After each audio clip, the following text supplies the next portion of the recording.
দুঃখ ছাড়া মানুষ হয় না, কষ্ট ছাড়া দুনিয়া হয় না, এটাই বাস্তবতা।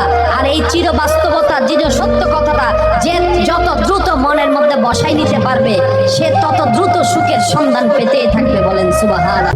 দুঃখ ছাড়া মানুষ হয় না, কষ্ট ছাড়া দুনিয়া হয় না, এটাই বাস্তবতা। আর এই চির বাস্তবতা, চির সত্য কথাটা যে যত দ্রুত মনের মধ্যে বসাই নিতে পারবে, সে তত দ্রুত সুখের সন্ধান পেতেই থাকবে। বলেন সুবহানাল্লাহ।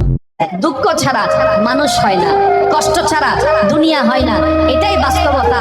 আর এই চির বাস্তবতা, চির সত্য কথাটা যে যত দ্রুত মনের মধ্যে বসাই নিতে পারবে, সে তত দ্রুত সুখের সন্ধান পেতেই থাকবে। বলেন সুবহানাল্লাহ। দুঃখ ছাড়া মানুষ হয় না, কষ্ট ছাড়া দুনিয়া হয় না, এটাই বাস্তবতা। আর এই চির বাস্তবতা, চির সত্য কথাটা যে যত দ্রুত মনের মধ্যে বসাই নিতে পারবে, সে তত দ্রুত সুখের সন্ধান পেতেই থাকবে। বলেন সুবহানাল্লাহ।